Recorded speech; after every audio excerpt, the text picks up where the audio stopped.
Section 107 of the Copyright Act of 1976.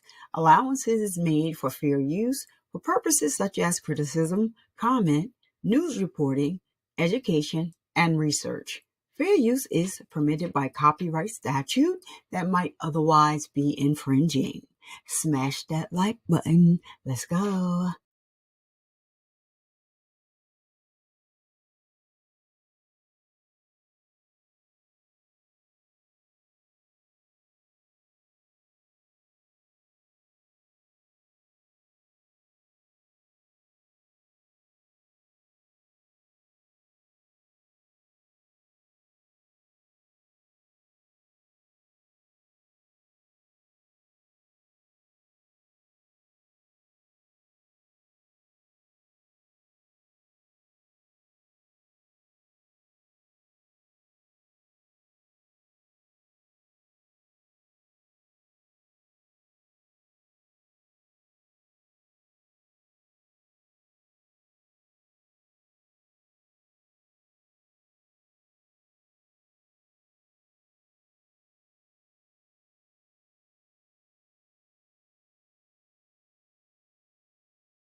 Hello, everyone. Hello, everyone. I'm checking it out to see if we can hear first before I get started. Hello, everyone. Okay, so now that I know that we can hear, what's up, y'all? What's up? It is your favorite breast cancer survivor speaks, back with a live video. What's up? And today we have a treat. Should I say a treat? A treat. I think that's how we'll put it. So, today's video is regarding Megan Thee Stallion. So we just received the legal documents against Meg Thee Stallion, against the YouTube blogger. Shout out to my private investigator. And the court documents are jaw-dropping, to say the least, from secret recordings to career-ending allegations. This is a breakdown that you don't want to miss and that they don't want you to see. So we got the court documents over here. I'm going to be bringing them up and reading from those court documents right now. Shout out to Alan in the building. Ali, put a 1 in the chat if you can hear.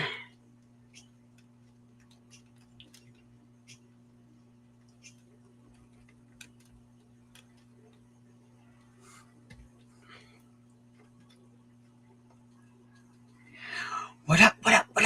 Ali, put a 1 in the chat. I just sent you a message. Put a one in the chat if you can hear, please. Thank you, thank you, thank you, thank you, thank you. Thank you kindly. Shout out to Allie,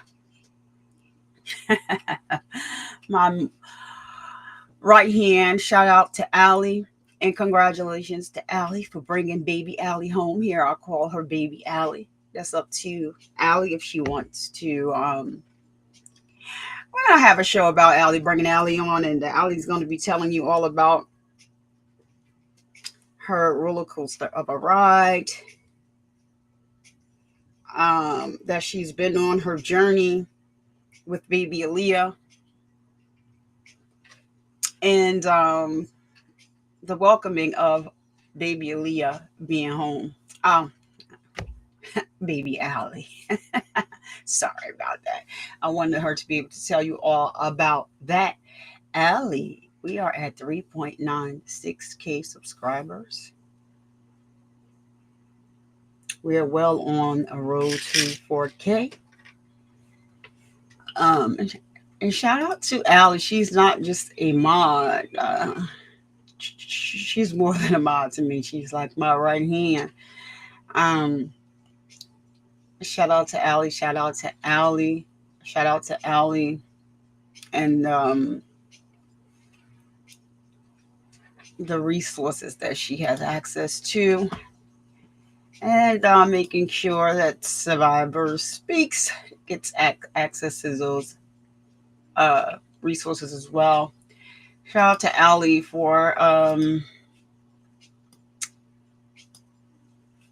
getting these documents and marking them up for your girl. As I said, she is more than a mod over here. And shout out to everybody else that is in the chat. On YouTube, unfortunately today I'm gonna be only doing this video on to Twitter, sorry. I'm only going to be doing this video on YouTube. So if you guys can come over to YouTube, the link is in the bio. Come on over to YouTube while we read through these court documents. I will be putting them up shortly after I switch to YouTube only. Sorry about that, but for today, gotta be a little, it's not selfish. Why do I have all of these? Hold on, y'all.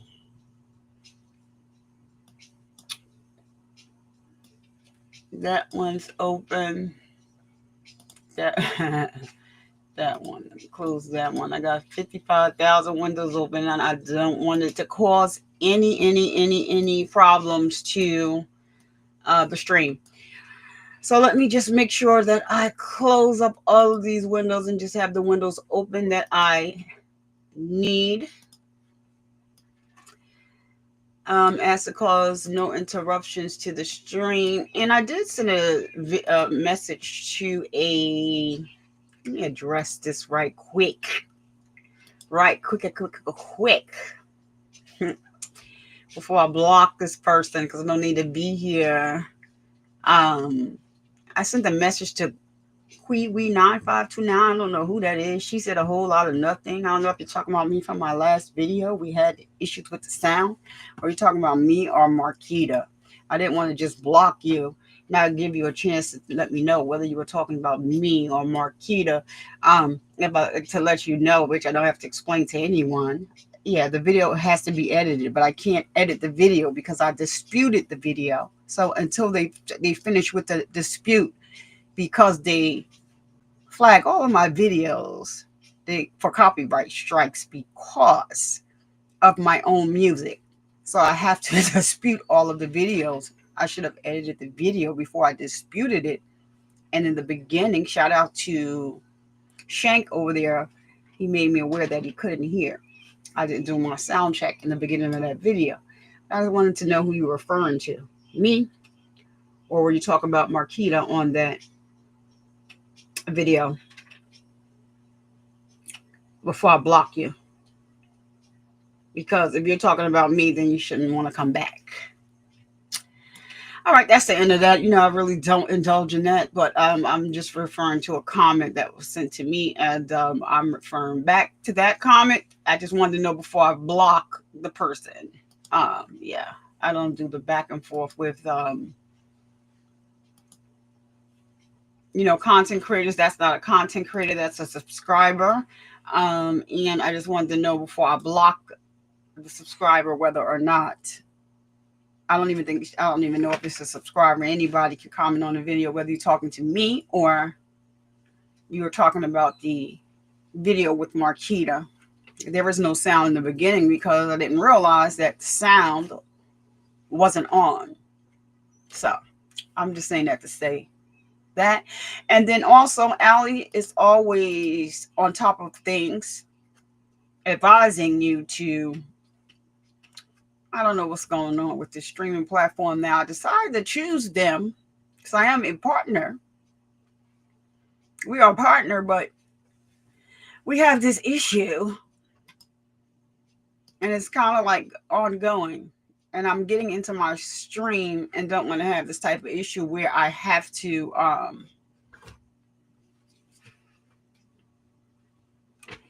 restart my stream once I'm in it.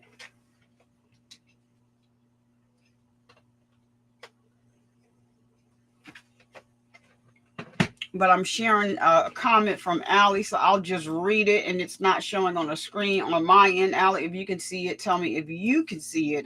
So Allie is just sharing a little bit of the rules here. The chat rules are: please keep it respectful, no spamming or inappropriate comments. Feel free to join in by interacting and asking questions. We are pushing positivity over here. We are reading facts from a court document.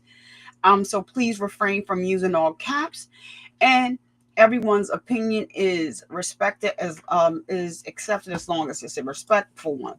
Now, in regards to today's video, I did ask a question in the description. Do you think that these filings, that the recent updates to the Tory Lanez case, is it going to help this YouTube blogger's case? This blogger went live speaking on Meg Thee Stallion once again, and she has a gag order where she can't speak against Meg. They have a whole court case going on. So irregardless, the case is for defamation, right? So some people really need to read up on the law. The case is for defamation, and because it is in relation to the Tory Lanez case, that his case does not mean anything for this case. This is Survivor Speaks. I told you during this video, I am going to tell you Survivor Speaks opinion, as well as mix it in with a little bit of, the law. Her case, Meg's case against this blogger, is a defamation case. It extends beyond the Tory Lanez case. So in this case, if whatever they're saying is true, as it relates to the Tory Lanez case, it does not affect this Megan's case against this blogger for defamation. There is proof that there was defamation of character, as many YouTubers have shown it in previous videos. So the recent updates in the Tory Lanez case, if they go anywhere, if that nothing gets tied up in that case, like they don't find any reason why now this security guard who was in the dark before, now he's coming to the light, and all this talk and all this, preaching about, I didn't really watch the whole thing because everything that the father said, he already said before. So, in that case, their case, what's going on in the Tory Lanez case, it doesn't matter if this is the reason why this case was brought to life. It has nothing to do with this case. Megan Thee Stallion's defamation of characters case against this blogger still stands. And so anything that's being said by this blogger from here on out, and this is the issue with not understanding, and you have a bunch of yes men just telling you, yes, yes, yes, yes, yes, we knew this, we knew that. It has nothing to do with the defamation of character case against this blogger. And she can, Megan's attorneys can further bring this case, the live, into the courtroom against the blogger. Now, and for everybody else that just wants to listen and just doesn't like Meg Thee Stallion because of, I don't know why.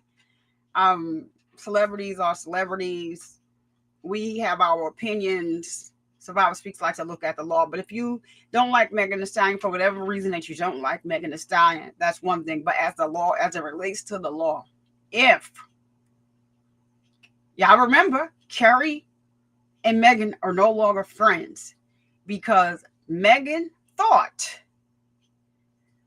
that Tory Lanez did the pow pow. Carrie would not say what happened.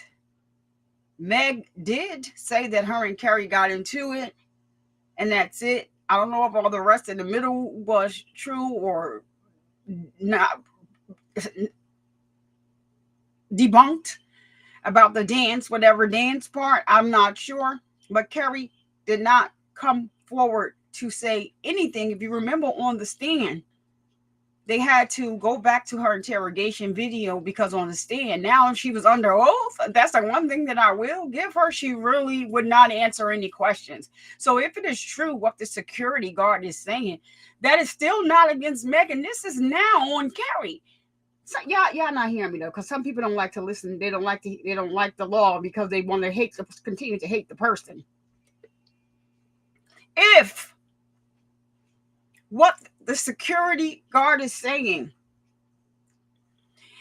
that relates to Carrie. If we remember from day one, Meg said that Carrie was not talking to her at all. Now, unless they prove all of that is a lie, they have to prove all of that first from day one. Ever since Meg was mad at Carrie for not getting on the stand and telling the truth, if we remember correctly. And they no longer speak. They no longer speak.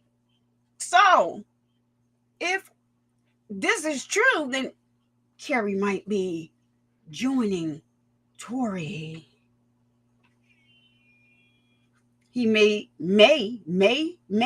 he still will be, he didn't save anybody's life because by him knocking the pow pow out of Carrie's hand, as they are saying, as they are alleging,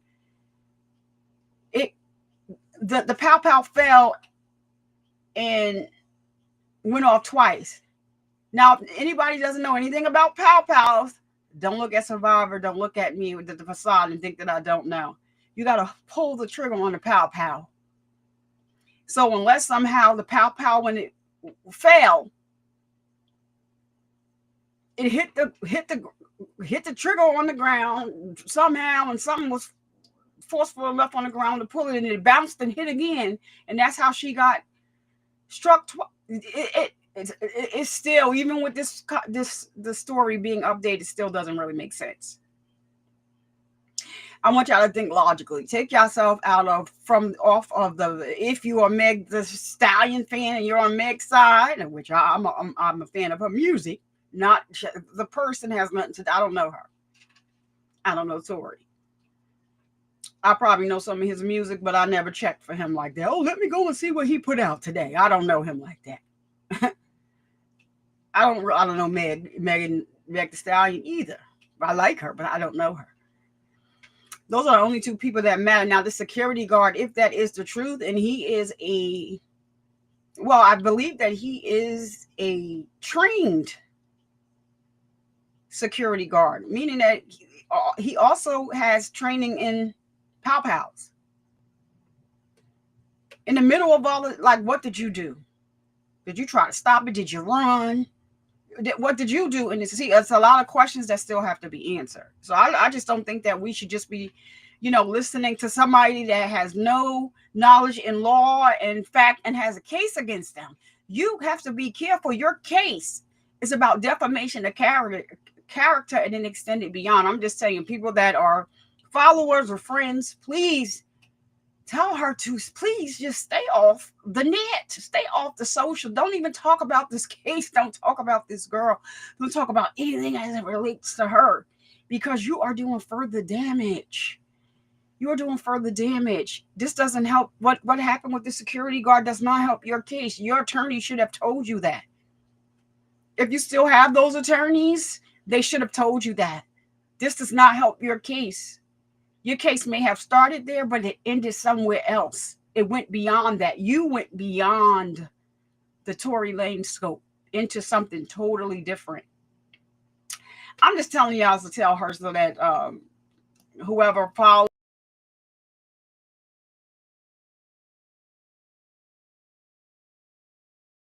long enough to hear what it is that she, had to say, because I'm just like, I cringe, girl. This is not helping you. Oh, there it is. Chat rules popped up. It's not helping you. It's hurting you. And the yes people that are around her that are yes people, y'all need to go and look it up. Look up the law. Look at the case. Look at the charges. Look at everything. It's not helping her at all. By jumping the gun, getting online, doing a dance, thinking that she's all clear because there was an update in the case on Friday. I mean, Friday, whatever day it was. I think it was Friday. Yeah, you guys need to stop. Allie, I'm about to send you a message. Check your text real quick, and then we're going to get started on this reading. Because we're not going to be here too much longer.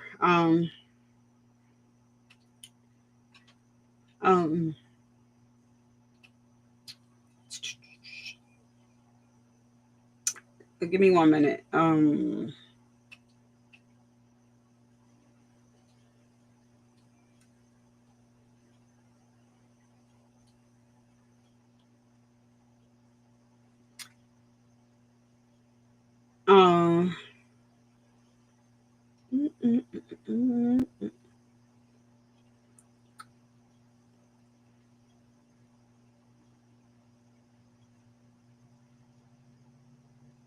Yep. So, and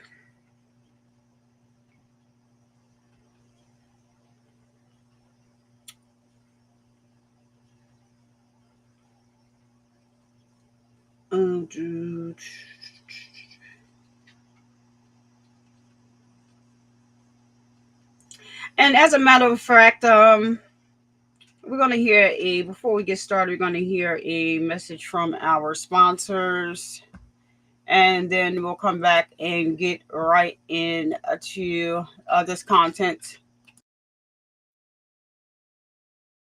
from our sponsor. Survivor Speaks extends heartfelt gratitude to Emin Essentials for their generous sponsorship.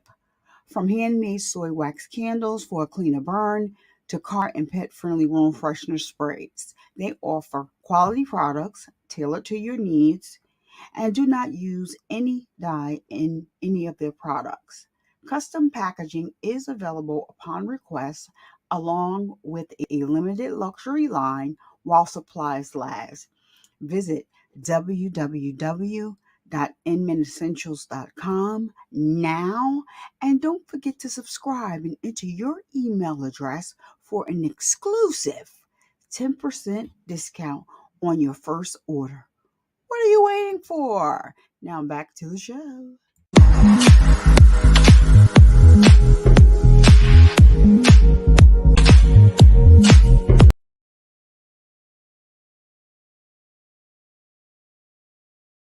We are back. We are back. All right, and the camera is on.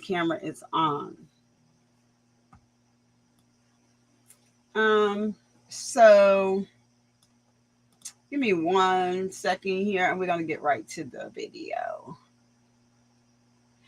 Allie, that's all right. You don't have to. I'm just I was just asking because I believe there should have been a pop out. But hold on. I'm going to bring it over.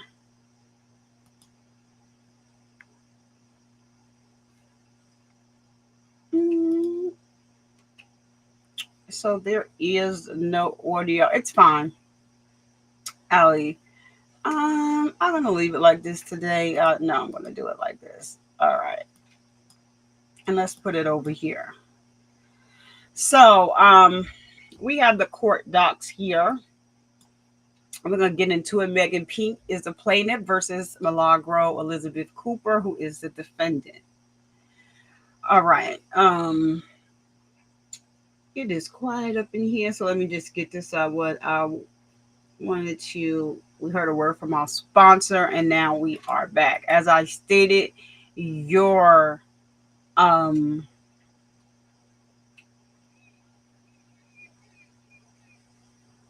of your opinions are welcome as long as they are, as it is done respectfully. If it is disrespectful, it will be removed from the chat, and you may be blocked. So let's just do that. So, order. This cause came before the court upon defendant Milagro Elizabeth Cooper's motion to dismiss first amended complaint, ECF number 30, filed December. Ooh, somebody left the Z off. 23rd, 2024. The plaintiff, Megan Peak, filed a response, ECF number 33, to which defendant filed a reply, ECF number 34. The court has carefully considered the record, the parties' written submissions, and applicable law. For the following reasons, the motion is granted in part and denied in part. So this case centers on allegations brought by plaintiff, a Grammy-winning hip-hop artist known professionally as Megan Thee Stallion, against defendant, an online personality who goes by Milagro Grams or Mob's World. CAM complaint ECF number 28, 7, 10, and 12. Plaintiff accuses defendant of engaging in a coordinated campaign of smear and harassment through social media, using video, audio, and written posts to cause reputational harm and emotional distress. The allegations are connected to the fallout from the 2022. The allegations, I'm going to read that again, are connected to the fallout from the 2022 conviction of Daystar Peterson, popularly known as Tory Lanez, a Canadian rapper and singer who was found guilty of assaulting plaintiff with a pow firearm following a widely publicized trial. I am so tired and I am sleepy. So the case number. Okay, so defendant operates multiple social media accounts across platforms like Instagram, TikTok, X.com, and YouTube, collectively amassing over 100,000 followers. Plaintiff asserts that defendant has sole control over these accounts and allegedly, under Peterson's direction, uses them to harass and defame plaintiff by disseminating false narratives and conspiracy theories. These include claims that plaintiff lied under oath, suffers from alcoholism, is mentally, I hate this word, so I'm going to say impaired, but if you guys can see what the word is underlined here, and needs a guardian. Whoa. These alleged falsehoods have severely impacted plaintiff's mental health, leading her to contemplate unaliving herself. The Peterson trial. Fully understanding defendant's defamatory statements requires context from Peterson's trial and conviction. On July 12, 2020, Los Angeles police conducted a traffic stop involving Peterson and plaintiff following reports of pow in the area. So it was a traffic stop. No one called them. So during the stop, officers discovered a recently discharged pow with an empty magazine and observed that plaintiff had sustained injuries to her feet, later confirmed as pow wounds. Peterson was arrested for possession of a concealed pow while plaintiff was transported to the hospital for treatment. About a month later, plaintiff publicly identified Peterson as the pow via social media,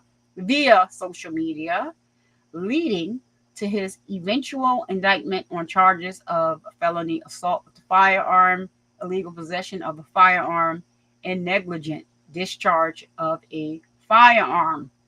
And during Peterson's trial, plaintiff testified for the prosecution, recounting the night she was shot and the trauma it caused in her personal and professional life. She recalled stepping out of his car, at which point he raised a pow pow, shouted, "Dance, B," and fired 5 shots, injuring her feet. Alteration added quotation marks omitted. Plaintiff also revealed that the incident and her decision to testify sparked backlash from parts of the music industry and online supporters of Peterson during the trial's media coverage. 10 days after plaintiff's testimony, Peterson was convicted on all charges and sentenced to a 10-year prison term, harassment campaign. So this is, where it starts here. Defendant allegedly attended the entire trial, which we did see. During and after the proceedings, defendant purportedly on Peterson's payroll and acting at his direction launched a smear and harassment campaign against plaintiff on social media. It is the smear and harassment campaign. This is not, it sounds like it's not connected to, but it was. She conducted a smear and harassment campaign. And so that's why the charges were brought against her. The charges were brought against her because Tory Lanez was found guilty. The charges were brought because of the smear and harassment campaign. This is what the blogger needs to understand. This campaign included the use of bot accounts to flood plaintiff and her supporters with hateful, derogatory, and malicious statements. On one occasion, defendant even called for violence against the plaintiff. This has nothing to do with the guilty verdict of Tory Lanez. Nothing. It has to do with what the defendant did. And so it does not dismiss this case because there were new developments in that case. They still have to prove that those developments are true. And so the security guard is going to have to answer the question, why did you leave and you knew the case was going on? So the overarching goal per plaintiff was to maliciously injure her reputation and inflict severe emotional distress upon her.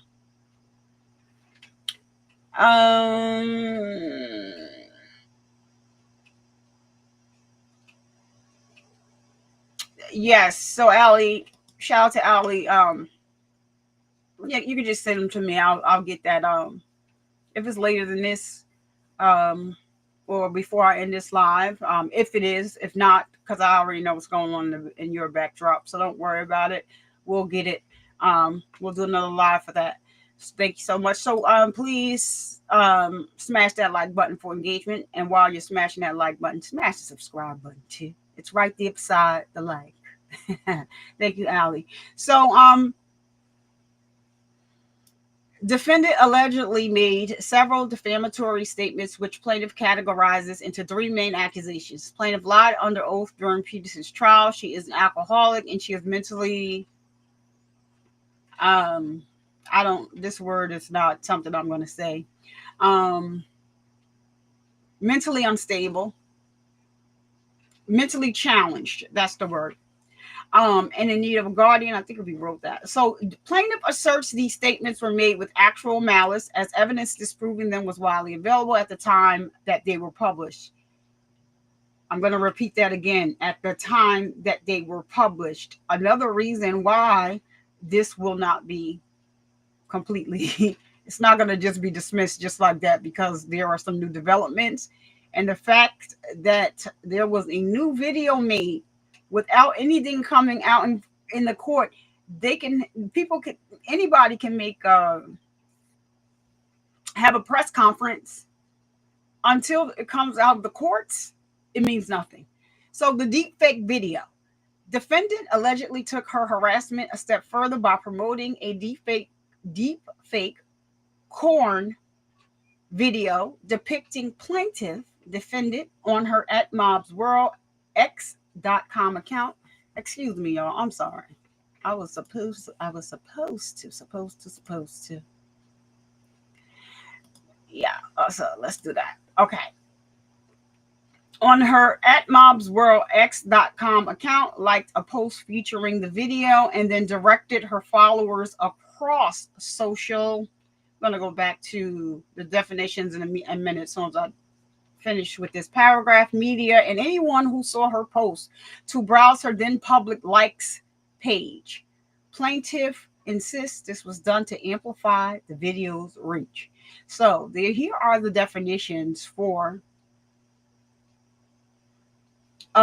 number one. This campaign included the use of bots. So they give you a definition of what the context. In this context, a bot refers to a computer program that performs automatic repetitive tasks, especially one designed to perform a malicious action. Bot in the Merriam-Webster's.com dictionary, that's the citing for the definition. And a deepfake is an image or recording that has been convincingly altered and manipulated to misrepresent someone as doing or saying something that was not actually done or said. Deep fake was also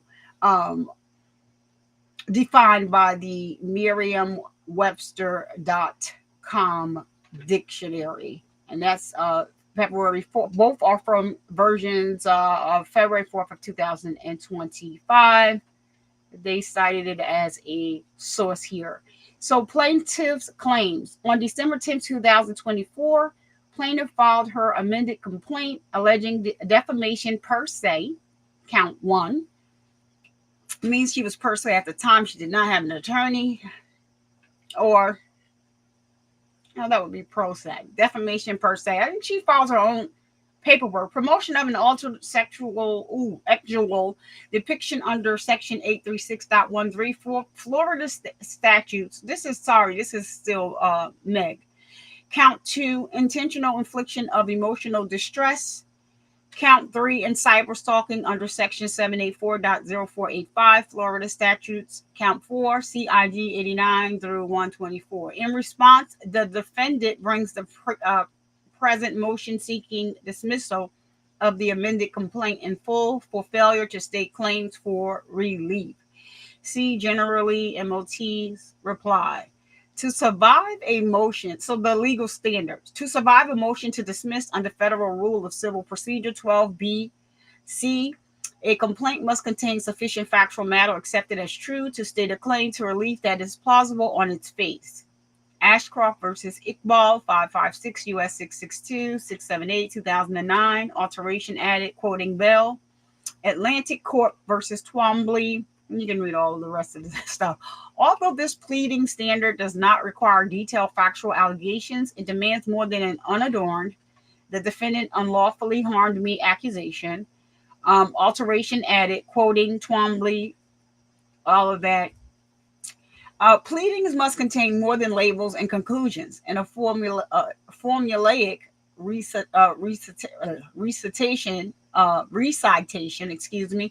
the elements of a cause of action will not do. And that's Twombly 550 U.S. at 555. Oh, let me hold on, y'all. I'm so sorry. Let me just do this. I'm going to change this. Right. Yep. And let me put in here because I have to add Ali to our last. I didn't add you to the banner last time, and I thought I changed it. Added you into.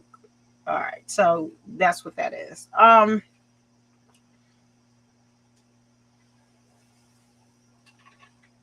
Recitation of elements of a cause of action will not do. Only a complaint that states a plausible claim for relief survives a motion to dismiss. Iqbal 556 U.S. at 679, alteration added, citing Twombly 550 U.S. at 556. To meet this plausibility standard, a plaintiff must plead factual content that allows the court to draw the reasonable inference that the defendant is liable for the misconduct alleged. It at 678, alteration added, citing Twombly 550 U.S. at 556. The mere possibility the defendant acted unlawfully is insufficient to survive a motion to dismiss. Sinotrano versus Coca-Cola Company 578 F.3D 1252 1261. Y'all can read all of that. So when considering a motion to dismiss, a court must construe the complaint in a light most favorable to the plaintiff and takes its factual allegations as true. Brooks versus Blue Cross and Blue Shield of Florida, Inc. So let's go back up and read the attack number 3. So we're reading the definition for 3, cyber stalking, under section 784.0485. And it says, attached to the amended complaint is a sworn petition for injunction against stalking, petition ECF number 28-1 in support of this claim.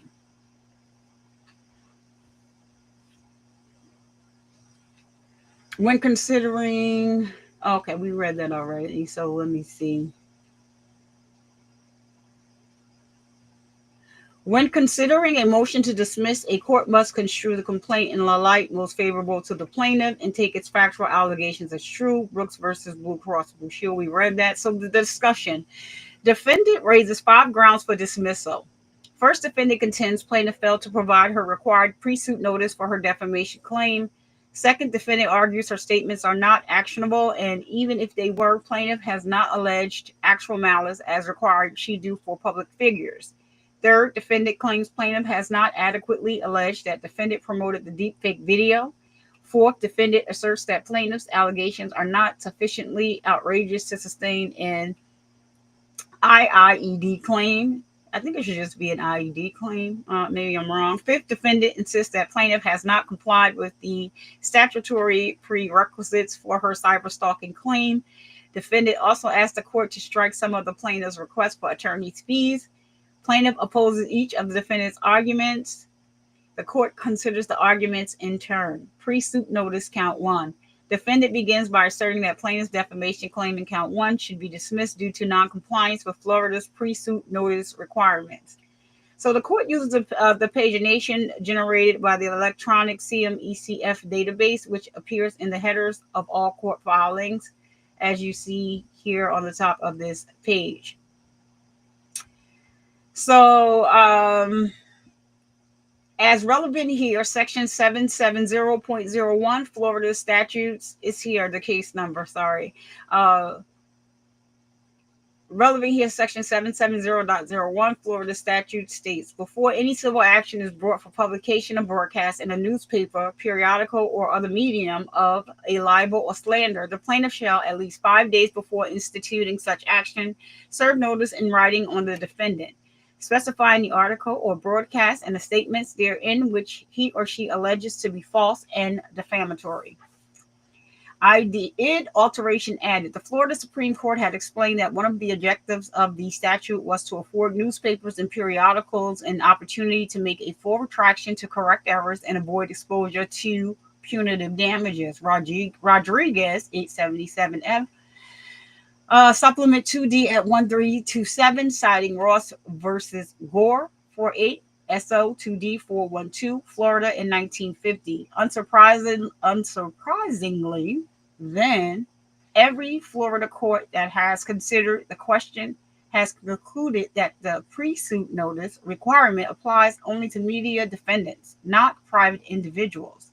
Zelenka versus Americare Health Scan, Inc., 763. Y'all can read the rest of that. The parties dispute whether defendant qualifies as a media defendant. Based on plaintiff's well-pleaded allegations, the court concludes she does not. Wah, wah. To determine whether a party qualifies as a media defendant, court assesses whether the defendant's function is to inform and to initiate uninhibited, robust, and wide open debate on public issues. Ortega Trujillo versus Banco uh, Cent. I don't know if that's century, so I don't want to botch it. Del Ecuador. And all of that after that. So, simply put, media defendants are those engaged in the dissemination of news. It is well settled that the internet constitutes the medium for the purposes of, and you have all of that. So, and information through the news and broadcast media. Mancini versus Personalized Air Conditioning and Heating Inc. 702. Essos 2D 1376-1380, Florida 4th, DCA 1997, alteration added. Some Florida courts have applied this exception to so-called blogs, which are a modern functional equivalent of traditional news media. San Juan Prods Inc. versus River Pools and Spas Inc. There is another case listed here holding that the pursuit notice requirement applies to a student who founded his blog to publicly comment on issues of public concern. So alterations added, footnote call number, and quotation marks omitted. Defendant styles herself as a blogger who reports on various pop culture items, not just plaintiff. Plaintiff's allegations, however, which the court must accept as true, paint a different picture. Plaintiff claims defendant is a longtime mouthpiece for Peterson. Defendant engaged in a concerted effort to harass and discredit plaintiff on his behalf. Nothing about this alleged conduct suggests an effort to impartially disseminate information. They cited a case here. I'm going to read this because it says something in between. So, Ortega Trujillo 17F supplement 2D at 1338, declining to find that a public relations firm was a media defendant because it did not issue unsolicited, disinterested, and neutral commentary. Quotation marks and citation omitted. According to plaintiff, defendant has even publicly admitted that she is not a journalist. The allegations thus depict a campaign, not journalism, and the court cannot find that the defendant is a media defendant entitled to protection under Section 770.01. So, defendant submits appendices consisting of X.com posts and live streams, transcripts as additional context for plaintiff's defamation claim. Reply supplement to application number that's ECF number 34-1. Because the media defendant issue relates to the court's jurisdiction, defendant could have introduced evidence to establish that status, but she does not argue the appendices serve that purpose. See Rodriguez 877F, supplement 2D at 1327 and point 3. Gold versus Geo Group Inc. All of that. So in Rodriguez 877F, supplement 2D at 1327 and 3, we read that stating the court will not deny a motion to dismiss based on arguments plaintiff could have made, but elected not to, even if considered. Where is the rest of that before we get into the appendices? Do not depict defendant as a media entity impartially reporting on public matters. Instead, they reveal a singular focus on the plaintiff, persistently casting her in a negative light. So this is why they did not dismiss the case. Hence why people should not be against people and try to help. If you can't help the blogger because she can't help herself, then that's that. But it's not going to dismiss this case just because of new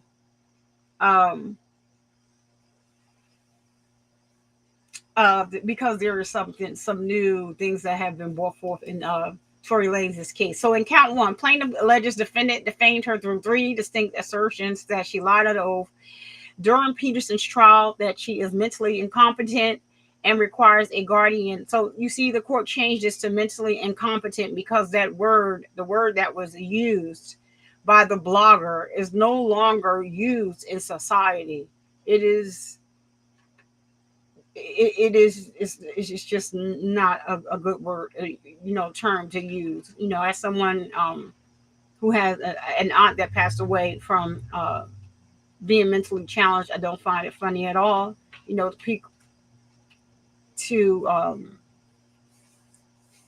pick on someone because of their mental health issues. Um, so, and it requires a guardian, and that's a lot. It takes a lot for the states to um, state that you need a guardian. I'm going to say, with the exception of the Wendy Williams case, that is just absurd. And that she is an alcoholic. That is left up, should be left up for interpretation. I mean, I don't, you know, that is not something, some that could be seen in all types of different lights. So, is it seen as, things that are people are saying in the public? That's what they are saying. I believe that Meg has this infectious way that she laughs. Um, it could be taken that she's out of control because I don't know. I don't know if you saw the latest premiere of her Steve Harvey show. I just saw the clip of it. Someone posted a short here. I saw it. She's always laughing and stuff like that. And some people get like that after they drink. So is she an alcoholic because that's her person? That like I really don't. Right now at this point, I don't think she drinks that much because of her. What is that? The persona that she's running, because of the shape, all of the working out, it is not conducive to what she's trying to do with her image. So I don't think that, and she still lasts the same. I don't know. I have not seen her passed out drunk anywhere personally myself. So it could be defamatory. I'm just speaking for real. And why am I not on the chat to see? All right. So yeah. Yeah, so Ali says everything about this case between Meg and Tory and Meg has been chaotic, and just thing after thing with Tory and Meg and so many other people. This all has been taken way too far, and it is. It's way too chaotic. It's way too much. It's for the courts, and as YouTubers, we do have a right to report on it, but you have to report on it in an unbiased fashion. If you have legal documents, you do have the right to read them here on YouTube. But once you take it to another level, there is the liability to be sued. So that's why we are reading from legal documents today. This is nothing that Survivor Speaks. This is typed out. We actually receive, these are the court documents, and we are just reading them. So the statements, and I am providing my commentary though on them, because it can be considered, if somebody called me an alcoholic, it's defamatory to me, because I haven't had a drink in I don't know how long. So I'm not an alcoholic. I may act sometimes. I'm just silly. I'm not an alcoholic though. So if you call me an alcoholic, yeah, it's offensive to me. If you are someone that's a celebrity, yeah, it speaks to a whole nother level. So the accusations of perjury at the end of it. So she's quoting what was said by the blogger. This is not Survivor Speaks. This is court documents and what the blogger said.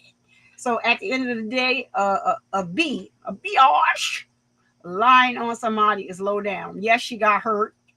You admitted she got hurt. You didn't want to say it didn't. And that's cool. But how did you get hurt? How? And what are the circumstances? And what after that? So biatch, if you think I'm finna be sitting up here boo-hooing for a biatch that played up in y'all face, not mine. Because I always said her behind was lying. Biatch, I don't. You think I feel sorry for the biatch? I don't. The F, a biatch F with my ninja I'm going to slap that garden too. And whatever comes after it, comes after it. So she's saying that, I guess she's trying to say that she has some type of personal knowledge, intimate knowledge, that it wasn't Tory. It was Kelsey. Hmm. How would you get that knowledge? All right, so all this case taught anyone was that your father, brother, cousin, or son could face over 20 years in prison without proper evidence, a botched investigation, and another likely suspect just because non credible witnesses said you did something and y'all slow behind cheering. He pow powed her because his ego was bruised. So now you're saying here that he pow powed her. Well, I never saw this before. This is something else, y'all. This is the court docs. So he pow powed her because his ego was bruised. She's the bigger star. That's never been a fact, and damn sure ain't one today. Peterson is behind bars, presumed guilty, better getting better numbers in charting. I believe that this is exactly how they feel about you. She's plaintiff, Meg. I believe that this is exactly how they feel about you. Who know you are lying a garden to, and you have absolutely ruined Peterson's life. Was Meg the Stallion court trying to deceive the courts again? That is what she said. That was a question that she asked during her podcast. So accusations of mental incompetence says, let me go find this receipt of Megan's ex bestie telling me she was effing Farris. That's her guardian. Wow.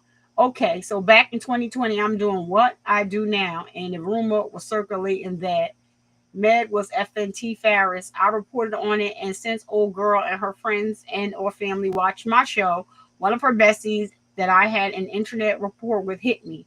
As you can see, she said it wasn't possible for Meg to be sleeping with T. Farris because he was her guardian, like a father figure. I thought the verbiage was odd, but as time went on, I realized Meg was slow and needed one, so it made all the sense then. Um, what show was it while they was having? She was getting ready to get an award. She didn't come because she got there late because she was walking down the aisle getting that bachelor's degree. I think it was pretty smart of her, even though she knew that she was getting ready to blow up to be a bigger star, that she decided to show up late at a show that she was getting an award out because she was graduating from. No, it wasn't she was graduating. I'm sorry, she had a finals to take so that she could graduate. Let me correct that. I just played it back in my mind because I was like, oh my goodness, they had kind of made a big deal about it because she was late. Not a big deal in the way where they were mad. They were, commending her for being late because she had to, go to school and take her finals. And she actually went into school and went to classes with her peers. So appendices do not depict defendant as a media entity impartially reporting on public matters. Instead, they reveal a singular focus on the plaintiff, persistently casting her in a negative light. We read that in the beginning. And my uncle's like a father figure to me. He's not my guardian, though. I don't have one. So I'm just saying. So what is Meg's mental status? This is the question that she's asking. Does she have a guardian or not? So you don't know, but you put it out matter of factly above that she did. And has she been listed as a capable person? Has she ever been deemed like legally challenged? I do not say that word. I've already said I don't say that word.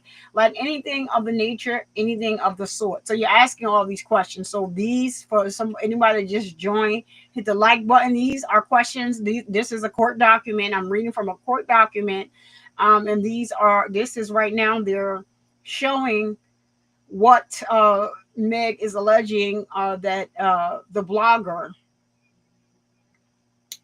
said to her to defame her character, but she said it's harassment and is a part of a smear campaign on the behalf of Tory Lanez. So, not my words, I'm reading directly from court documents. So, accusations of alcoholism. So, this is what the court document said that she stated. You ought to be somewhere for your alleged crimes, drunkie. Why do you even speak? Like, does your liver even function well? Ooh, when you haven't drink, when you have drinking seemingly running through a family, Yes, I did post certain questions to my page. Yes, I did. So the plaintiff is Megan, comes from a family of alcoholics. Wow. That is wow. Because the fact of the matter is, you have a grandfather that was an alcoholic. Your daddy was your daddy on drugs. Wow. Or was he in and out of the system? What was that for? Do you want to talk about that? Is stealing worse than drugs in ish? What? To state a defamation claim under Florida law, a plaintiff who is a public figure must allege publication, falsity, actual malice, actual damages, and the statement was defamatory. See Bongino versus Daily Beast Company LLC 477F supplement 3D 131013116. Citation omitted. Defendant asserts that this claim fails because the alleged statements amount to opinion or hyperbole, and plaintiff does not adequately plead actual malice. This is not opinion. That Med comes from a family of alcoholics. That's not opinion. Lord. Because the fact of the matter is, you have a grandfather that was an alcoholic. It's not an opinion. Your daddy was your daddy on drugs. Is your daddy was your daddy on drugs? So that's a question that she's asking, but it's still not an opinion. Then, or was he in and out of the system? What was that for? Do you want to talk about that? Is stealing worse than drugs and ish? So was he in there for that? That this is all not opinion or hyperbole. It's not. It's not something to, oh my God, to use for clicks and views. This is crazy. Opinion or hyperbole. Under Florida law, a defamation claim requires that the statement at issue be reasonably capable of a defamatory interpretation. This determination is to be made by the trial judge in the first instance prior to the jury's evaluation. Keller versus Miami Herald, publication 778 F.2D 711 714 11th Circuit 1985. Alteration added footnote, call number, and citations omitted. A court should assess the relevant statement through the lens of how a reasonable person would interpret it, taking into account the circumstances in which it was expressed. An opinion is incapable of being true or false, and therefore cannot be defamatory. But that wasn't an opinion the way I read it, but they are saying that it is up to the judge. So let's see what happened. But when an opinion implies undisclosed defamatory facts as its basis, it may still be actionable. So where she started out stating something as fact and then asks questions afterwards, those two things that you stated as fact, which is not opinion, it is stated as fact. It may be an opinion in her mind, but that is not the way it's being read, not the way it's being interpreted. This, by me, I have not read what the judge said yet, but by me, that's not how it is interpreted. Like an opinion, hyperbole is not actionable, as statements that cannot reasonably be interpreted as stating actual facts about an individual cannot be defamatory. Let's get to perjury. Defendant characterizes her statements in the perjury category as mere assessments of plaintiff's credibility as a witness in Peterson's trial, and argues that even if these statements amounted to an accusation of perjury, they remain non-actionable as opinion or at worst hyperbole. She maintains that such criticism and disagreement with the jury's verdict is natural and that her statements framed as calling plaintiff not credible rather than a liar fall within that discourse. Juries and trial observers will form their opinions regarding the credibility of witnesses, documentary, and physical evidence. Some observers may give credence to some witnesses and not to others. Alteration added. Alternatively, defendant claims that her statements were substantially true and thus not defamatory. Plaintiff insists that the defendant's statements were false factual assertions, while emphasizing that courts have consistently treated perjury accusations as verifiable statements. Plaintiff's allegations taken as true indicate that defendant was not merely opining on the jury's verdict or plaintiff's credibility. She accused plaintiff of perjury, calling her a lion, a garden tool who ruined Peterson's life, and questioning whether she was caught trying to deceive the courts again. Again, meaning she deceived the courts before. Are you trying to deceive them again? So she's saying that she's deceived, the courts before. Given the context of Peterson's trial, a reasonable person could view these statements as factual assertions about plaintiff's testimony rather than mere opinion. So C. Milkovich, 497 U.S. at 21, holding that accusations of perjury are sufficiently factual to be susceptible of being proved true or false. Whether a publication is defamatory becomes an issue of fact for the jury, where the publication is susceptible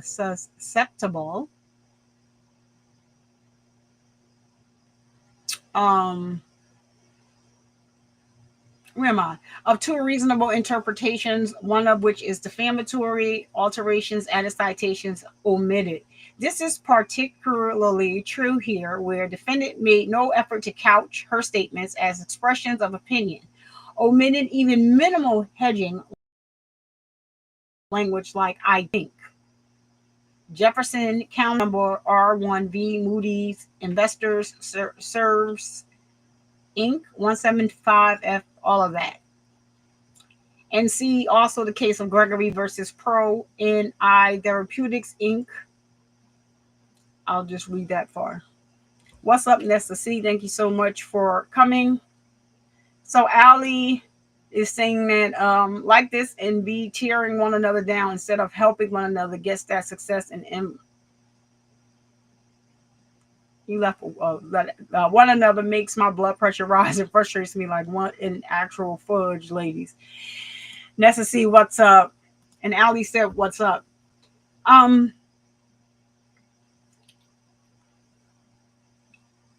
So nor can defendant statements be dismissed as mere hyperbole, because accusing someone of lying in court is not exaggerated rhetoric.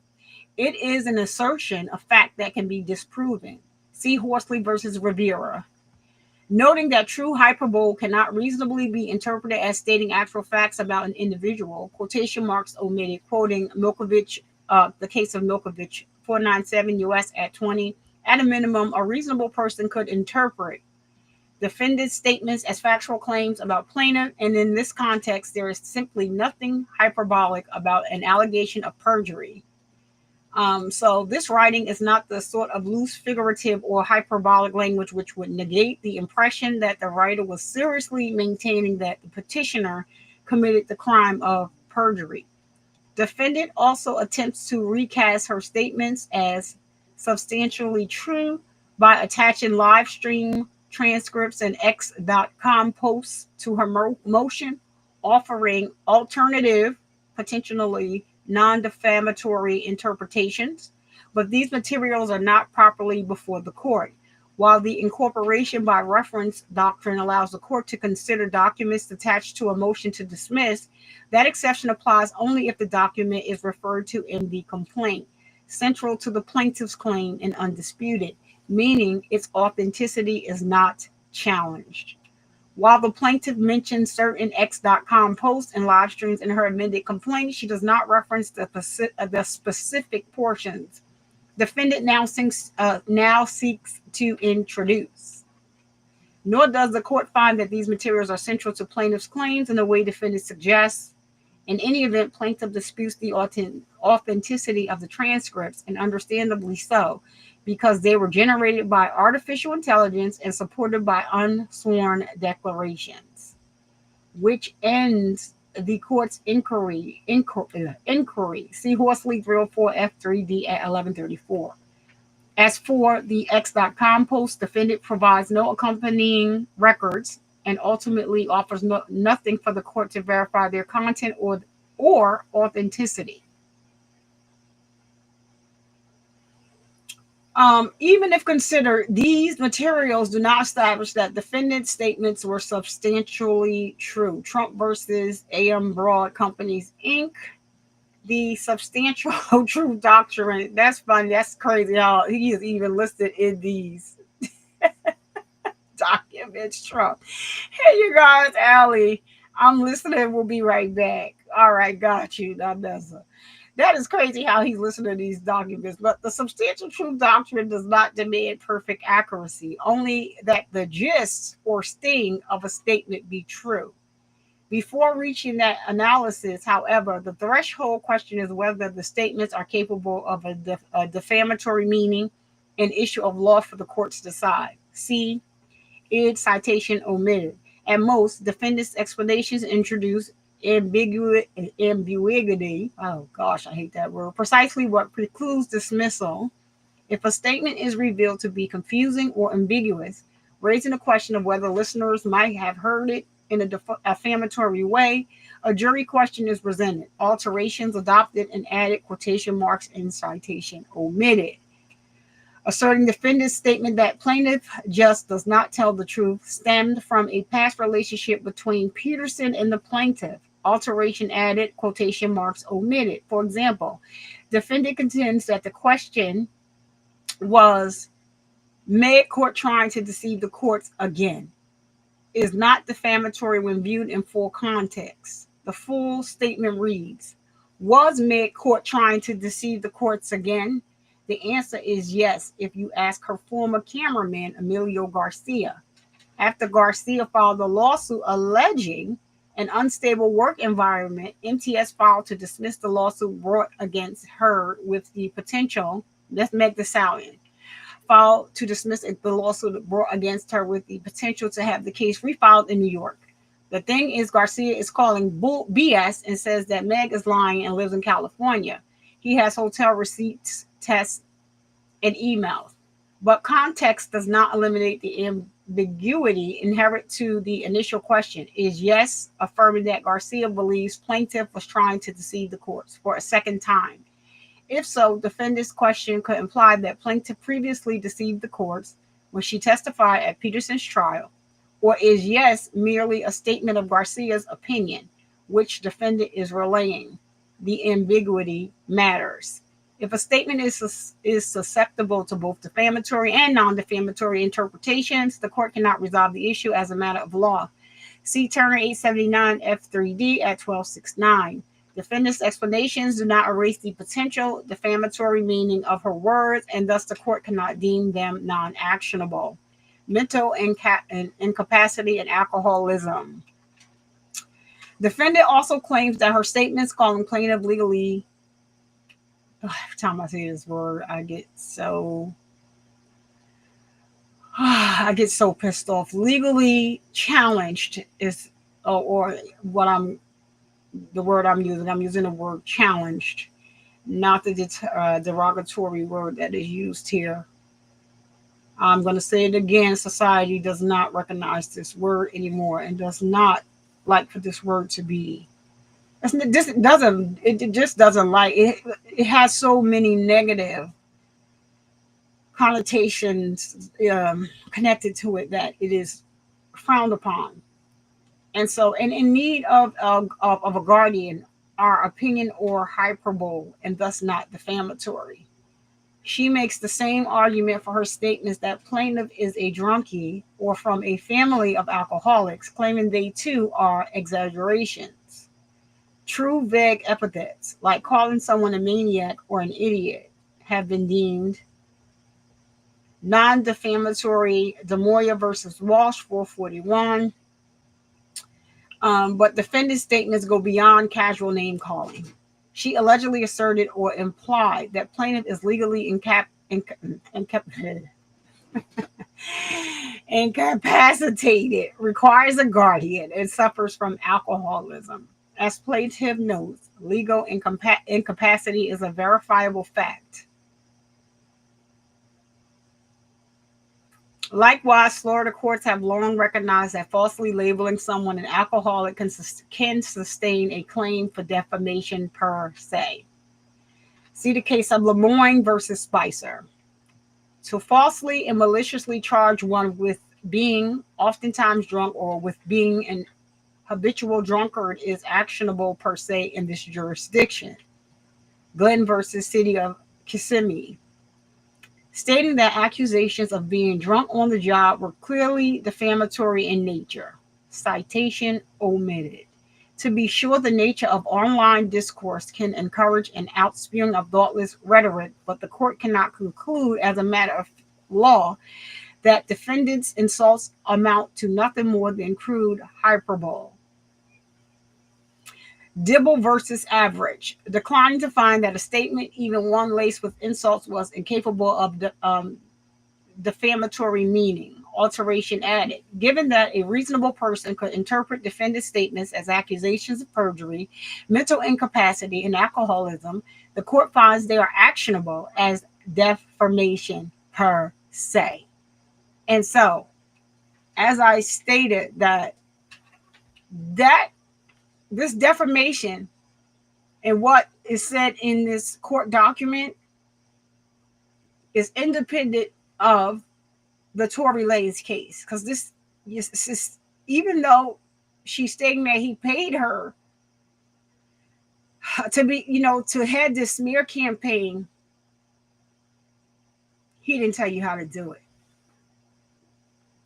He was incarcerated, and I'm not sure if I've received those receipts yet, but we're waiting for the receipts, court receipts, court documents. So, actual malice. The First Amendment requires a public figure to prove that a defamatory statement was made with actual malice to recover damages. Grayson versus No Labels Inc. That's one of the cases. And we have another case they cited, New York Times Company versus Sullivan. To plead actual malice, in turn, a plaintiff must allege facts sufficient to give rise to a reasonable inference that the false statement was made with knowledge that it was false or with reckless disregard of whether it was false or not. They cited a case, Michelle versus NYP Holdings Inc. The court's central inquiry is whether the defendant is, instead of acting in good faith, actually entertained serious doubts as to the veracity of the published account, or was highly aware that the account was probably false. Again, the parties agree, at least for the purposes of the motion, that plaintiff is a public figure. Where they part ways is actual malice. Puzzlingly, defendant argues that the amended complaint must establish actual malice by clear and convincing evidence, and failing that, plaintiff's defamation claim must be dismissed. She's citing the case of Michelle 816 F.3D at 703, but the very case defendant relies on proves otherwise. Wow. At the motion to dismiss stage, a public figure need only plausibly allege actual malice under Iqbal and Twombly. See Michelle 816 F.3D. He used the same case that she was trying to use to get this dismissed to show how it supports Meg's claims. So the amended complaint makes a compelling case that defendant acted with reckless disregard for the truth. First, plaintiff asserts that readily available information contradicted defendant's statements at the time of the publication, is what's not going to get this case dismissed. Because even if they nothing has, the security guard just came out and said what he said, but that is going to be against Kelsey. But even if everything gets overturned, at the time of the publication, those were the facts, as the jury decided on the facts that were at hand. The security guard was missing. We all have to remember that. He was not here. Where was he? He was missing.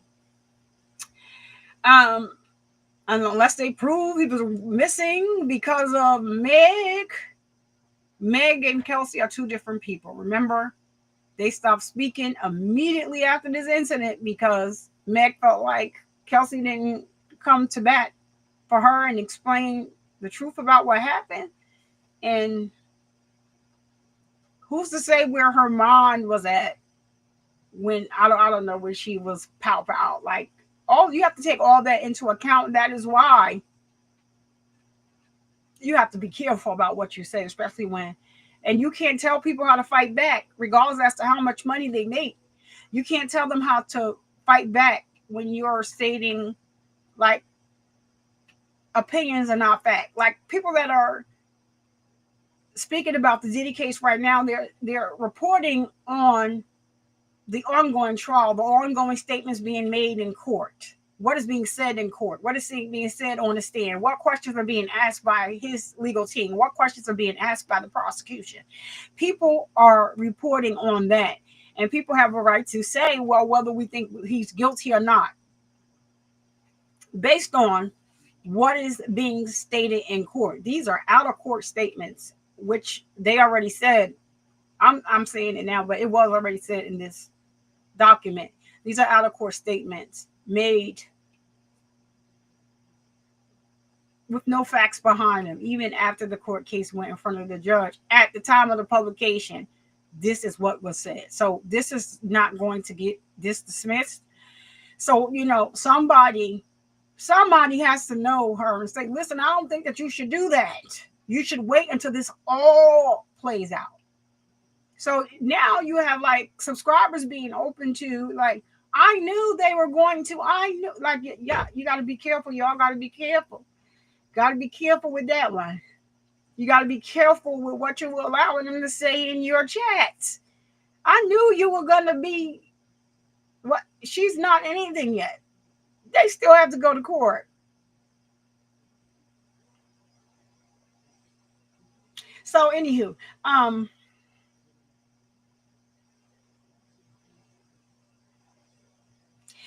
so first, plaintiff asserts that readily available information contradicted defendant's statements at the time of the publication.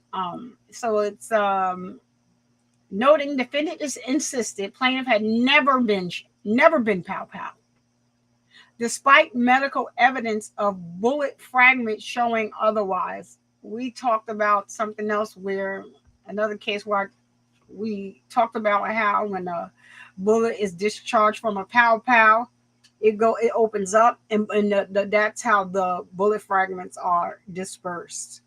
So everybody that's saying that she was not pow pow, like I said, even if the casing, because the casing ejects a different way depending on which type of pow pow was used, even if that casing goes and flies and hits her and the fragments missed her, she was still pow pow. In the eyes of the Lord, they would tell you the same. Y'all listen. But she was actually hit with the bullet releases itself, is released through the chamber and through the front of the gun. I can't think of what it is. And the cartridge is ejected the other way. The bullet that's released opens up, and that's where when someone is pow pow, depending, they will either find the bullet or the fragments, depending, and that's why you get more time depending on what type of ammunition you use. See that? You see how that works? So yeah, you gotta learn about stuff before you just be out here just jumping from the sky, just talking about stuff.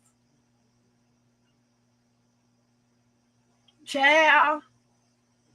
And before, did you see the two young boys that had the pow pow out that, in any other circumstance, they would have been pow pow by holding the police force?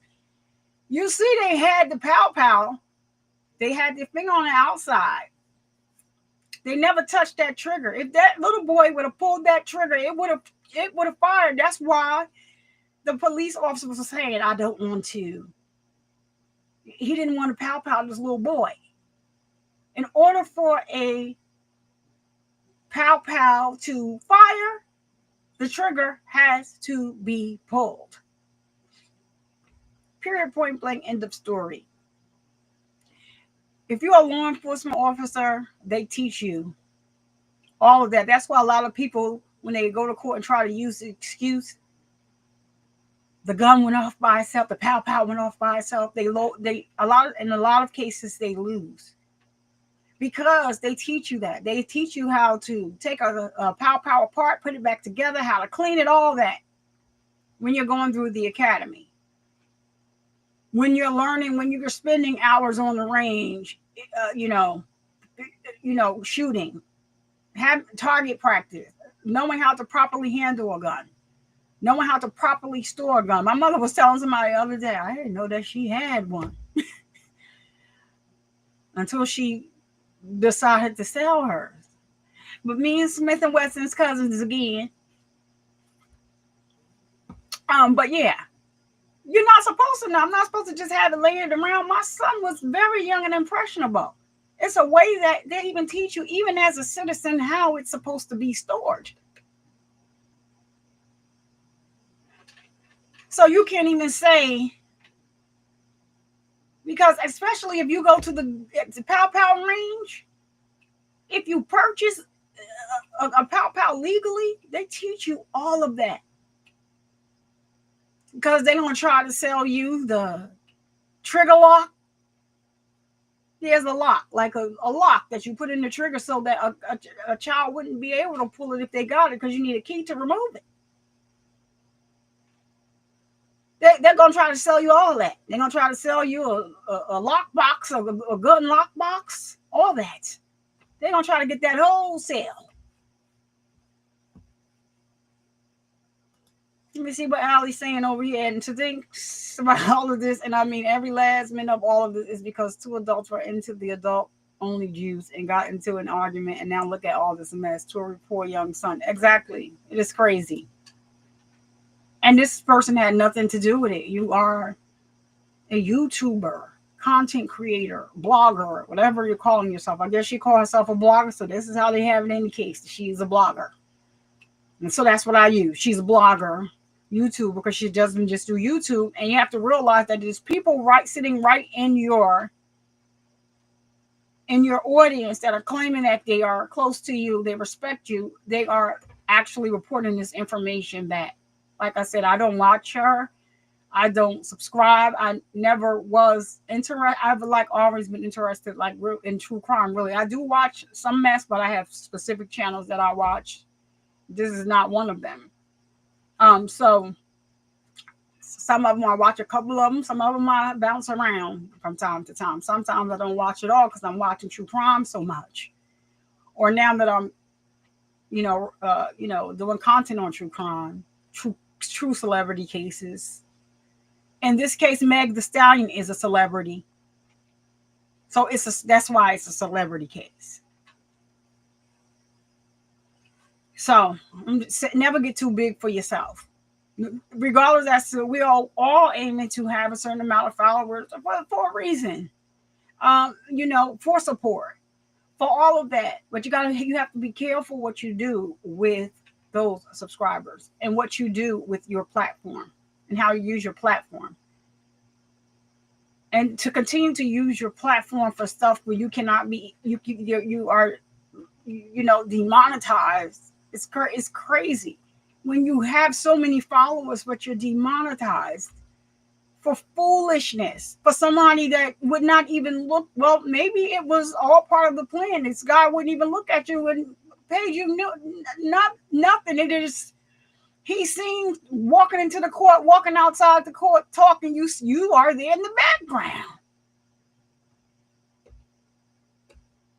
You are seen in the background. It's crazy. And then now to think all of this is coming out, and all you go back and you look, and the person is in the background. He said nothing. Wouldn't even look. He knew how to play the game. He just didn't know he chose the wrong person to try and play the game with. Be careful who's a part of your team. Because sometimes they always got an eye behind them, and there's no I in the word team. And when you let me go on and just read these documents so I can get off here. I don't feel well today, so I'm going to go to bed.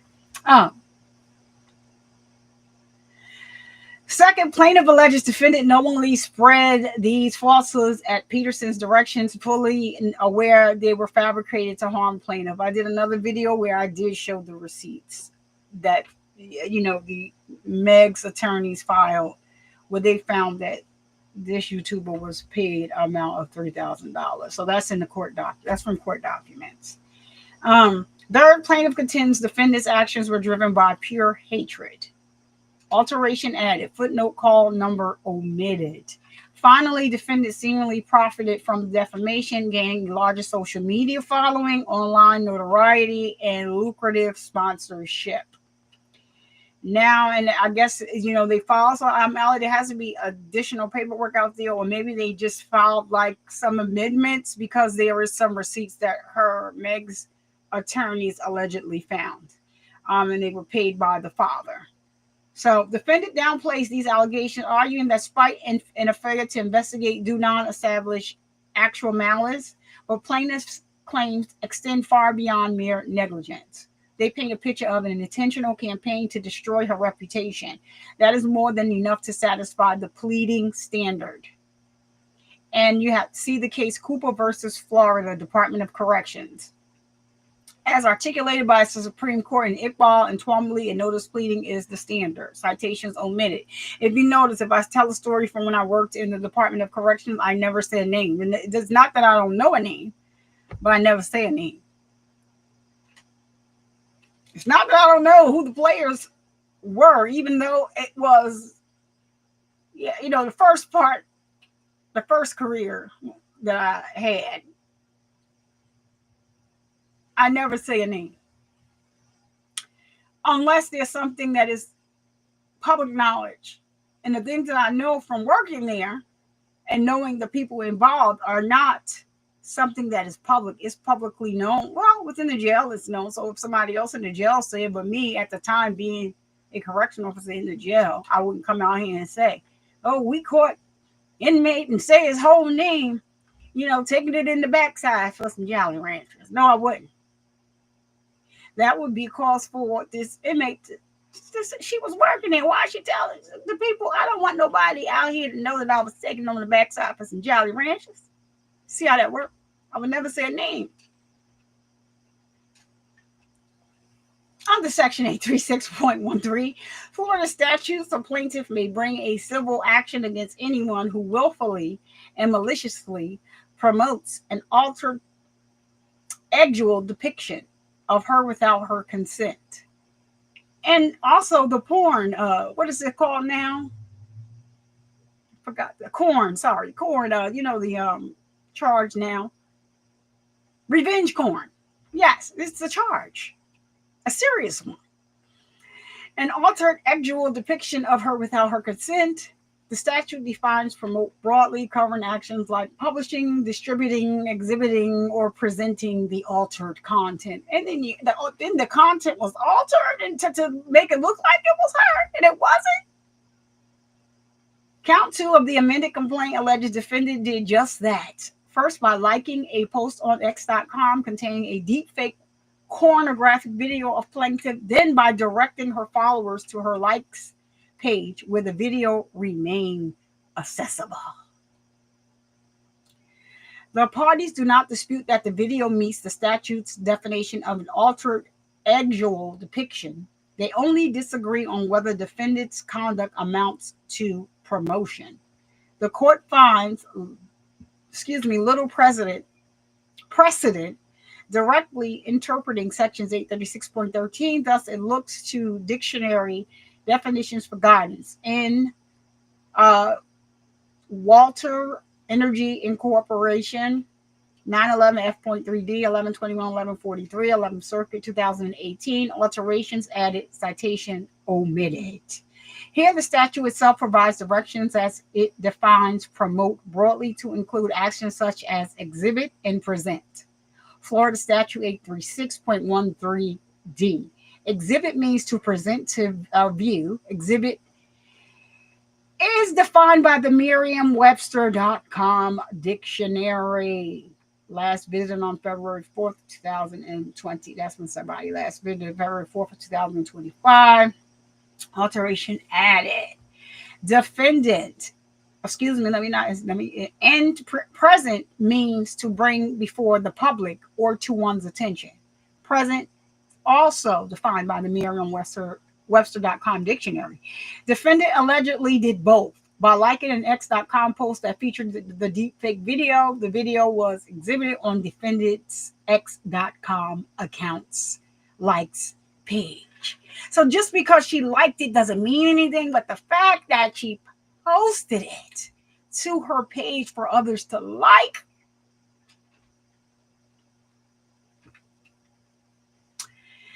who is what they are agreeing with in the court. So which tracked and displayed liked posts for other users to see and to repost. See also AM Compliance 42 to 43. Defendant also brought the video before the public when she allegedly directed viewers of her post to click on her likes page where the video had been archived. Wow. Defendant intended for this statement, go to my likes, to encourage her followers and other members of the public to watch the deepfake video, which had been added to her likes page around the same time. Alterations added and adopted because plaintiff plausibly alleges defendant promoted the deepfake video under Section 836.13. Dismissal is unwarranted. Ciao. Intentional infliction of emotional distress, count 3. To state a valid IIED claim, a plaintiff must plausibly allege the following 4 elements. The defendant's conduct was intentional or reckless. The conduct was outrageous. The conduct caused emotional distress, and the emotional distress was severe. Moore versus Peterson. That's not Tory Lanez. Alterations added, citation omitted. Defendant argues that her purported conduct was not sufficiently outrageous to support an IIED claim. She insists that the allegations involve mere words and opinions rather than threats, assault, or other extreme behavior. The standard for outrageous conduct is particularly high in Florida. Patterson versus Downtown Med and Diagnostic Center, Inc., 866F. Conduct that is offensive, harmful, or even criminal does not necessarily suffice. See Ball versus Heilig Myers Furniture Company. Outrageous conduct is usually something more than actual discrimination or actual harassment. Alterations, added, citations omitted. Whenever they say that, that is not good. That is not good. See also Williams versus Worldwide Flight Services, Inc. Finding that alleging repeated racial insults did not state a claim for IIED. As the Florida Supreme Court has explained, liability attaches only where the conduct has been so outrageous in character and so extreme in degree as to go beyond all possible bounds of decency and to be regarded as atrocious and utterly intolerable in a civilized community. Plowright versus Miami-Dade County. They also quoting Metro Life Insurance Company versus McCarson. Whether a claim meets this threshold depends on the sum of the allegations in the specific case at bar. Johnson versus Thigpen. It's not the first time I heard that case. Citing Watson versus Valley Manufacturer Corporation. As a threshold matter, defendant is mistaken in asserting that plaintiff has failed to allege a threat of physical violence. The amended complaint states that defendant threatened to slap. Oh my goodness. Slap plaintiff in retaliation for her testimony against Peterson. Ciao. More significantly, the court declines to dismiss the IIED claim for 2 reasons. First, when viewed in context, defendant's alleged conduct plausibly meets the extreme threshold for outrageousness, particularly given plaintiff's vulnerable mental state. A summary makes this evident. Y'all remember, Meg said she wanted it to unalive herself. And I'm going to see if they say it in here because I don't want to misquote nobody. So according to the amended complaint, Peterson pow at plaintiff's feet while shouting, "Dance, biatch," injuring her. At Peterson's trial, which defendant allegedly attended, plaintiff testified about the powwowing and described the lasting trauma she endured. After that, defendant allegedly allied herself with Peterson, launching a campaign of harassment, publicly accusing plaintiff of perjury, calling her a habitual drunk, suggesting she was legally incompetent, and directing followers to a deepfake corn video of her. Taken in isolation, any one of these allegations might not suffice, but taken together and against the backdrop of plaintiff's alleged trauma, including unaliving thoughts following the powwowing, the conduct plausibly rises to the level of extreme and outrageous. Also see case Duckett XREL, don't know what that means, Calvert versus Cable News Network LLP, where the alleged conduct on the part of the defendants may not be considered outrageous when the victim is of ordinary emotional and mental status. Such conduct may become actionable when the alleged victim suffers from known emotional and or psychological trauma. Victim suffers from known emotional and or psychological trauma. Second, even if defendant's conduct was not independently extreme, dismissal would be premature given the undeveloped factual record. The lack of any record evidence at this point concerning plaintiff's mental state and defendant's level of knowledge about it precludes such as early determination. They are citing case Calvert 2008 WL 2959753 at 5, alteration added, because plaintiff's trauma and defendant's alleged exploitation of it are central to the IIED analysis. The court cannot conclude at this stage that the claim fails as a matter of law. See Albert versus National Cash Registry Company. Declining to dismiss IIED claim, where in the absence of any record evidence, the court cannot determine whether the court met the outrageous threshold. Cyberstalking, injunctive relief, count 4. Next, defendant contends that plaintiff fails to state a claim of cyberstalking under section 784.0485 Florida statutes, arguing that defendant's alleged conduct does not justify an injunction and that plaintiff has not complied with the statute's procedural requirements. Defendant also urges the court to decline to exercise supplemental jurisdiction over the claim. Section 784.0485 Florida statute creates a civil cause of action for injunctive relief from stalking. See Hoover versus Peak, citing Florida statute 784.0485. 1. Stalking occurs when a person willfully, maliciously, and repeatedly follows, harasses, or cyberstalks another person. Florida statute 784.0482. A separate section of the statute defines cyberstalking more precisely: to engage in a course of conduct to communicate or to cause to be communicated. Words, images, or language by or through the use of electronic mail or electronic communication directed at or pertaining to a specific person, causing substantial emotional distress to that person and serving no legitimate purpose.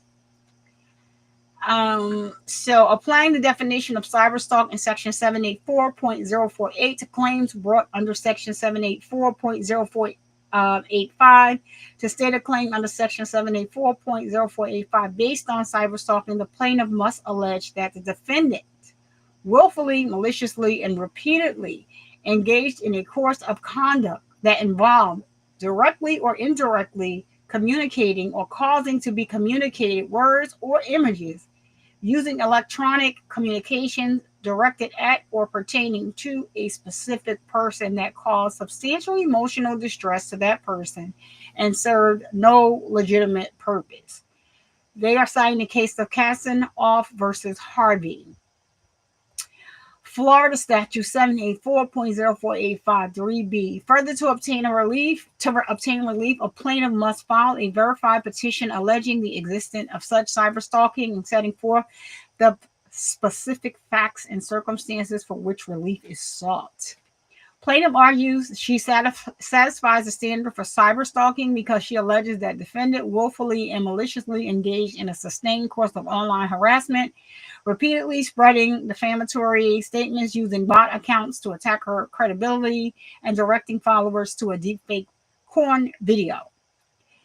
These communications made through electronic means were targeted at plaintiff and allegedly caused her substantial emotional distress, exacerbating trauma she had already suffered. See also Strober 332, recognizing that cyberstalking is not limited to direct messaging or emails. Plaintiff also asserts that defendant's conduct served no legitimate purpose, as it was designed solely to humiliate, discredit, and retaliate against her for testifying against Peterson. Defendant first insists that her statements had a legitimate purpose and that the First Amendment shields her from liability, precluding injunctive relief. The court disagrees. Plaintiff does not allege mere insults or hyperbole. Rather, she claims that defendant waged a campaign of intimidation and harassment against her. These allegations, taken as true, are sufficient to support plaintiff's assertion that defendant's conduct served no legitimate interest. Defendant next argues that plaintiff's petition for injunction against stalking lacks sufficient factual allegations and fails to meet the statute's procedural requirements. On this point, the court agrees the petition merely states petitioner is a victim of cyberstalking because respondent has committed cyberstalking, and then directs the reader to the amended complaint for further details. This is insufficient. Section 784.0485 requires the petitioner to specifically allege incidents of stalking, including when and where they occurred, and to mark applicable categories such as whether the respondent previously harassed the petitioner. The petition offers no such details. A conclusory assertion paired with a reference to an external pleading is not a substitute for a properly sworn statement.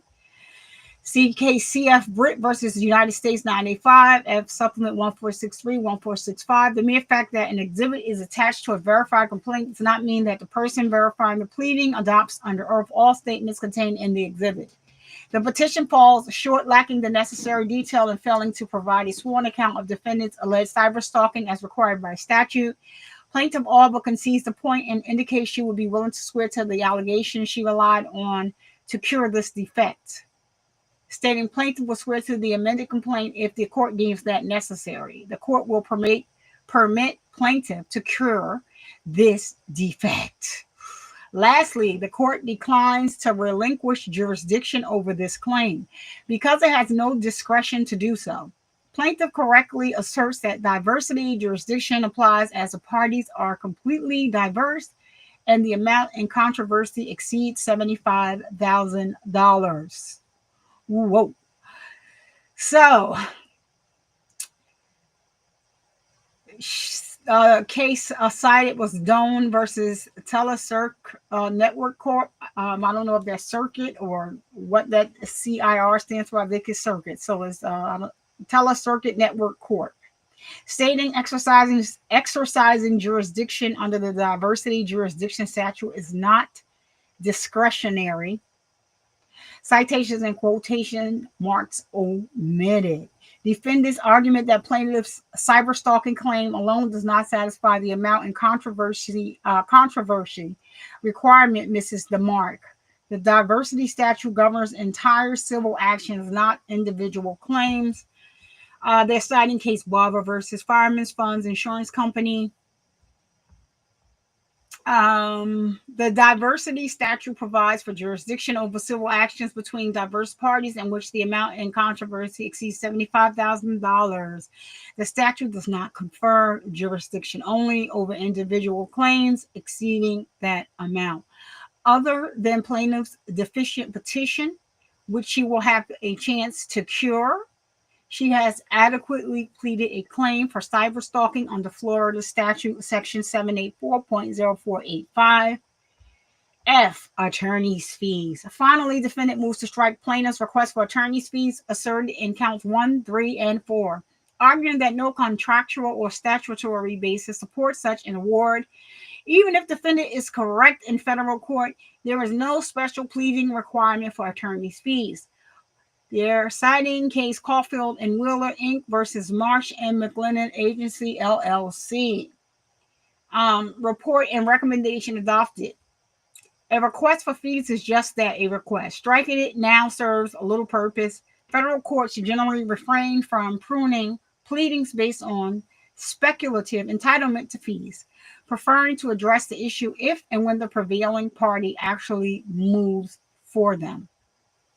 Should plaintiff ultimately seek attorney's fees, defendant remains free to challenge the request at that time. So, conclusion. For the foregoing reasons, it is ordered in a judge that defendant Milagro Elizabeth Cooper's motion to dismiss first amended complaint, ECF number 30, is granted in part and denied in part. Plaintiff Megan Pete has until February 18th of 2025 to file an amended complaint curing the deficiency in count 4. So y'all, hold on. Done and ordered in Miami, Florida, this date of February 2025. CC the Council of Record. So y'all, hold on. So up until then, Meg's attorney could have continued, or, she had up until February of 2025. You see, Meg has really never said anything in this case. It has always been kind of coming from one side. She responds in the courts, and the blogger continuously taken from one platform to continue to talk. Could Meg's attorneys continue to add, which I believe they do have the right to continue to add these things onto this case because it never stopped, including this month of May of 2025. The security guard came forward in the case of Tory Lanez, not in this case. Somebody, anybody needs to say, listen, can I talk to you as a friend? Stop. It's not looking good for you. Stop. So where it says that part of this was denied, that is only until Meg filed to continue to get the proof together, which I'm sure there is another part to this. So I know that I'm supposed to be. Oh, you said it to be in this doc. Thank you. You know what? Next time we will definitely use this doc of Allie. God dog it out of closed mind. So as you can see, we went through the legal documentation. Shout out to Survivor Speaks PI, and I know that we will be getting another part of this, but my PI has some things going on in the background, and so it doesn't have to be today. I know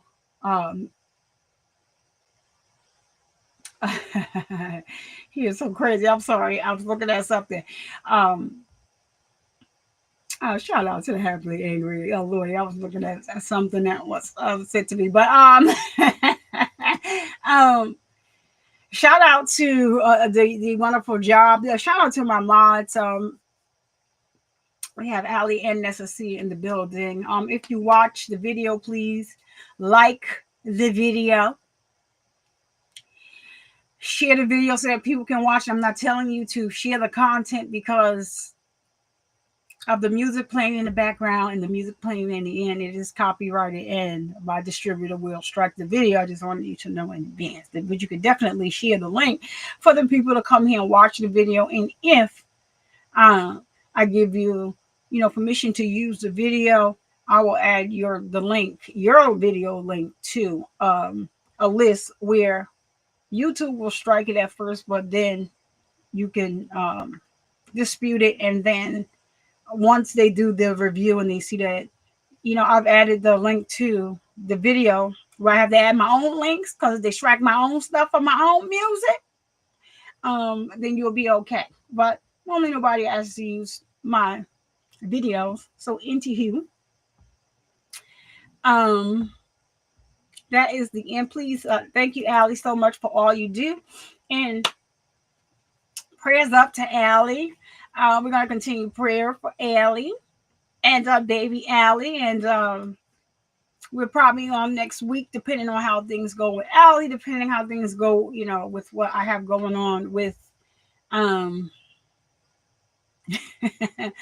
ongoing family emergency. We'll have Allie come up and just talk about what she has been going through for the last several months. Shout out to our sponsor, Inman Essentials. You can definitely go to inmanessentials.com and follow the directions to get 10% off of your first order. And just like that, we're out of here. And thank you all so much for watching. And I'll see you in the next video. But I do have to end the video, as I do always, to bring awareness that men get breast cancer too. And because of the stigma surrounding the word breast, we have changed the word to check and or pest cancer over here. So let's continue to end the stigma and continue bringing awareness that men get breast cancer too. And to all of my ladies, please be sure that you are getting your mammograms, filling on your boobies to make sure that you are all right.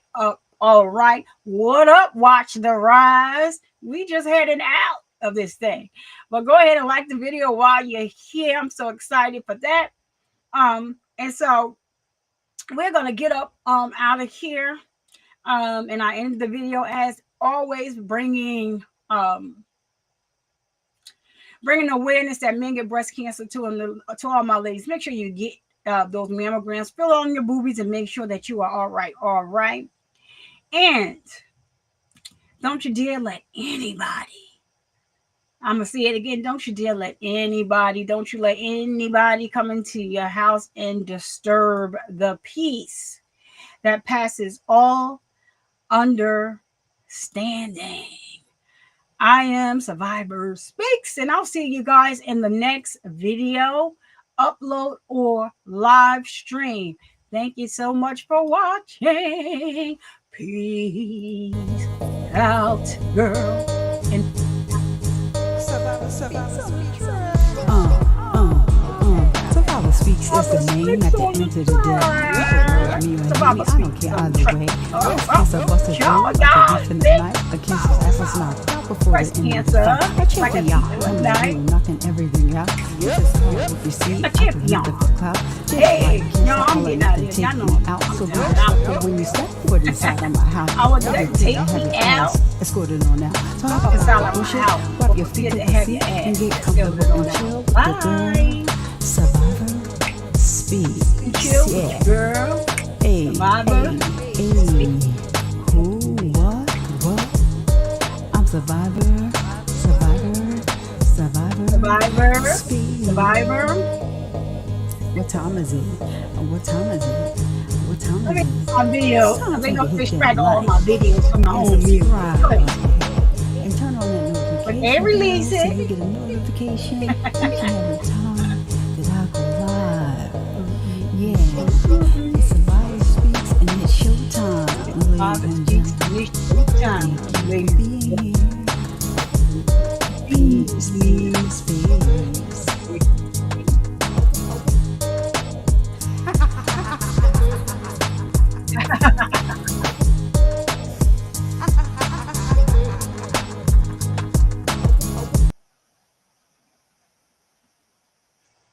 See you later. Gotta go.